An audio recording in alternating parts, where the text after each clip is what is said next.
ফিলিস্তিনকে আনুষ্ঠানিকভাবে রাষ্ট্র হিসেবে স্বীকৃতি দিয়েছে ব্রিটেন, কানাডা ও অস্ট্রেলিয়া। রোববার পর্যায়ক্রমে এ স্বীকৃতি দেয় দেশ তিনটি।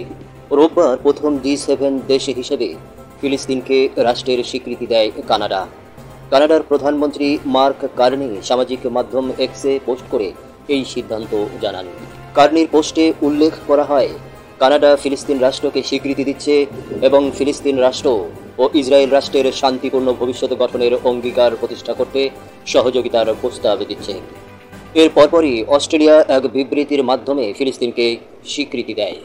অস্ট্রেলিয়ার প্রধানমন্ত্রী অ্যান্টনি আলবানিজের বিবৃতিতে উঠে আসে যে কানাডা ও যুক্তরাজ্যের সাথে যৌথ উদ্যোগে নেওয়া এই পদক্ষেপ দুই রাষ্ট্র সমাধান বাস্তবায়নের পথে একটি আন্তর্জাতিক প্রয়াস। এর কিছুক্ষণ পর যুক্তরাজ্যের প্রধানমন্ত্রী স্যার কিয়ের স্টারমার ঘোষণা দেন যে যুক্তরাজ্যও ফিলিস্তিনকে রাষ্ট্র হিসেবে স্বীকৃতি দিয়েছে।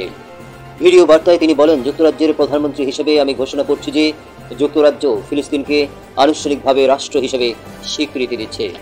এর আগে জুলাই মাসে প্রধানমন্ত্রী স্টারমার বলেছিলেন, ইসরায়েল গাজায় যুদ্ধবিরতিতে রাজি না হলে এবং দ্বিরাষ্ট্রীয় টু স্টেট সমাধানের লক্ষ্যে দীর্ঘমেয়াদী টেকসই শান্তি চুক্তিতে প্রতিশ্রুতিবদ্ধ না হলে সেপ্টেম্বরে যুক্তরাজ্য তাদের অবস্থান পরিবর্তন করবে। ওই ঘোষণার পর এখন এই পদক্ষেপ নেওয়া হলো। এই পদক্ষেপ ব্রিটিশ পররাষ্ট্র নীতিতে একটি বড় ধরনের পরিবর্তনের ইঙ্গিত করে, যখন কিনা সরকারগুলো বলছিল শান্তি প্রক্রিয়ার অংশ হিসাবে এবং সর্বোচ্চ প্রভাবের সময়ে স্বীকৃতি আসা উচিত। সূত্র BBC।